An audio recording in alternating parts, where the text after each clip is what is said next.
Sir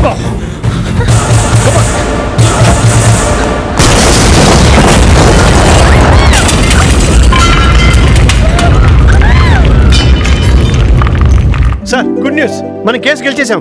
అవునా? ఇదిగోండి copy. చాలా సంతోషం లాయరు. కంగ్రాట్స్. Thank you.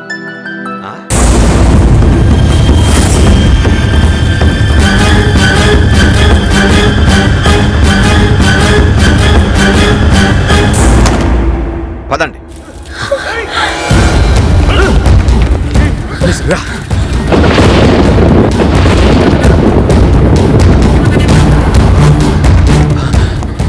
ఒక నిమిషం. ఏంటి ఇప్పుడు కూడా షాపింగ్ చేయాలా? నువ్వు రాము. లోపలికి వెళ్తూ గొడుగెందుకు?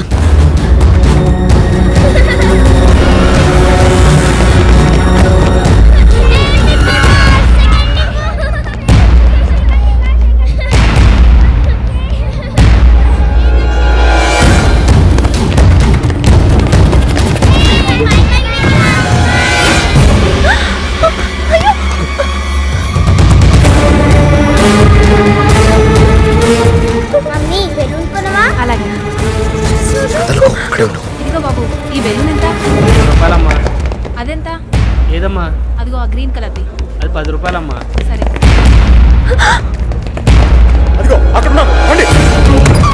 అయ్యా బాబు, గుడ్డోని బాబు, ధర్మం చేయండి అయ్యా, గుడ్డోని బాబు. ఇచ్చేది చేతిలో ఇవ్వచ్చు కదా.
శంకరం, మల్లేశ్వర్ ఎక్కడ?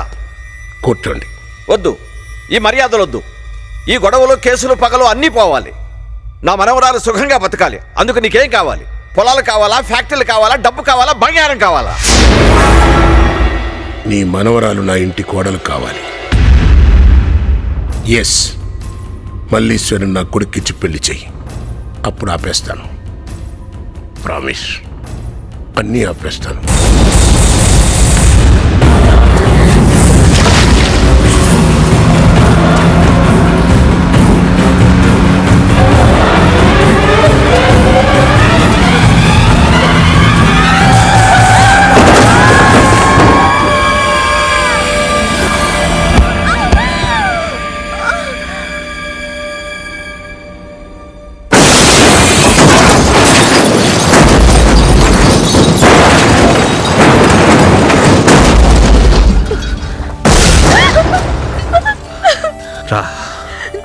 నాకు తెలుసు వాళ్ళని చంపేస్తారు. నా మాట విని నువ్వు వెళ్ళిపో ప్రసాద్, ప్లీజ్. వెళ్తాను. నువ్వు ఇలా కన్నీళ్ళతో కాకుండా నవ్వుతూ ఉన్నప్పుడు వెళ్తాను. నిన్ను యువరాన్లా చూసి మరీ వెళ్తాను. నేను వైజాగ్లో రోడ్డు మీద చూసిన మల్లేశ్వరి, నాతో కలిసి కాఫీ తాగిన మల్లేశ్వరి ఓ కోటకు రాని ఆ మాట అనుకున్నప్పుడెలా గర్వంగా ఉంటుంది. నీకోసం ఏమైనా చేస్తాను. నాకోసం నువ్వెందుకు రిస్క్ తీసుకోవాలి? నాకేదో అవుతుందని నువ్వెందుకు భయపడాలి? నీకేం కాదు మల్లేశ్వరి, నేనుండగా నీకేం కాదు. ఒక్క మాట గుర్తుపెట్టుకో, వాళ్ళు నిన్ను చంపాలంటే ముందు నన్ను చంపాలి. రా.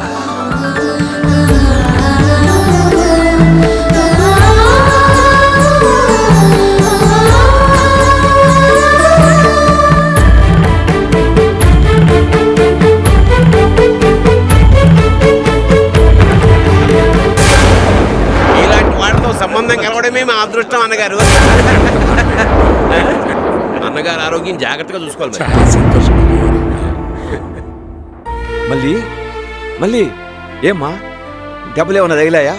రమ్మా రా, నీకోసమే చూస్తున్నాం. అంతా మాట్లాడేశానమ్మా. ఇక నుంచి మన మధ్య మనస్పర్ధలు లేవు, గొడవలు లేవు, పంతాలు లేవు, పట్టుదలలు లేవు. ఈ రోజు నుంచి భవానీ శంకరం మన మనిషి. చిన్న కోరాడమ్మా, నిన్ను వాళ్ళింటికి కోడలు చేయమన్నాడు. దీనిలో అభ్యంతరం ఏముంది?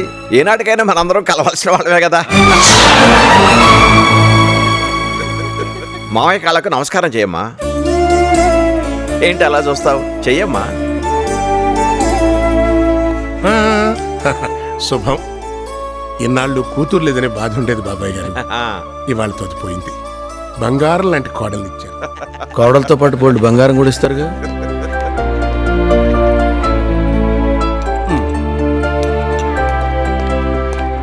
తీసుకోండి వదినే. వద్దు బాబు, డాక్టర్ నన్ను కూల్ డ్రింక్ తాగొద్దన్నారు. మీరు మరీ వదినా, డాక్టర్ నన్ను కూడా మానేయమన్నారు, కానీ నేను తాగట్లా. మిమ్మల్ని డ్రింక్ మానేమన్నారు, ఆవిడ్ని కూల్ డ్రింక్ మానేమన్నారు. ఏంటి మా కోడలు అలా నిలబెట్టి మాట్లాడుతున్నారు? అసలే తడిసింది, జలుబు చేస్తుందో ఏమో. నువ్వు కూడా అట్లా నవ్వుతూ నిలబడతావేమే? అమ్మాయిని తీసుకెళ్లి తొందరగా తలదూడు. త్వరగా తీసుకెళ్ళమ్మా, లేకపోతే ఈయనకి జలుబు చేసేలా ఉంది.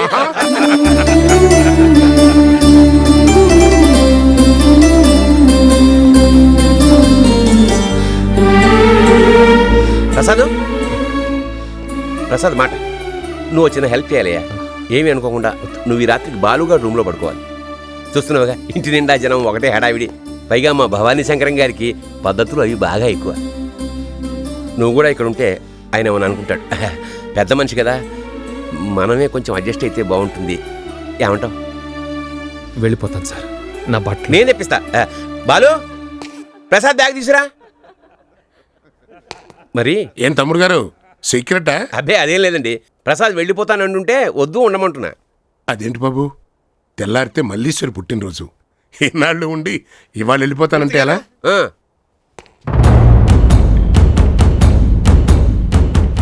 రాయ్, వాళ్ళ కోసం నువ్వు నా కాలరు పట్టుకున్నావు, వాళ్ళు నా కాళ్ళు పట్టుకున్నారు. కాళ్ళు పట్టుకున్నారు కదా అని కోట్లాస్ని వదిలేస్తానా ఏంటి? అదంతా అబద్ధం. నిజమేంటో తెలుసా? తెల్లారేలోపు మల్లీశ్వరిని చంపేస్తాను. ప్రామిస్. పిచ్చి ముండా కొడుకులు, గంధపు తోటకు వీరప్పని కాపలా పెట్టినట్టు నన్ను తీసుకొచ్చి ఇంట్లో పెట్టుకున్నారు చూడు. బావగారు రండి బావగారు. అవతల బిర్యానీ చల్లారిపోతుంది. రేపు నువ్వు ఉండాలి, అన్ని దగ్గర చూడాలి.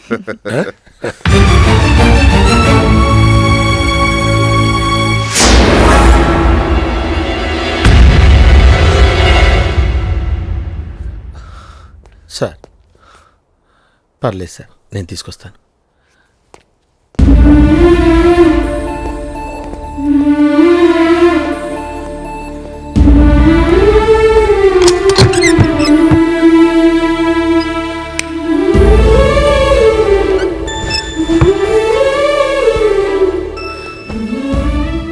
వాళ్ళంతే సార్, ఇళ్ళే విశాలంగా ఉంటాయి, ఇక్కడ చాలా ఇరుకు సార్. నిన్నటిదాకా అమ్మాయి గారిని చంపాలని చూస్తున్నాడు, సడన్ గా ఈరోజు బంధువు అయిపోయాడు. ప్రాణాలను తెగించి మరీ ఆవిడని కాపాడిన మీరు బరువు అయిపోయారు. ఏ మనుషులు సార్ వీళ్ళు. కనీసం అమ్మాయి గారు కూడా థ్యాంక్స్ చెప్పలేదు. తప్పు బాలు. పని చేసి చేతం అడగచ్చు, అప్పిచ్చి వడ్డీ అడగచ్చు, కానీ హెల్ప్ చేసి మాత్రం థ్యాంక్స్ అడగకూడదు. 10 ఏళ్ల నుంచి పనిచేస్తున్నాను సార్ ఈ ప్యాలెస్లో. ఒక్క రాజు కూడా కనపడలేదు.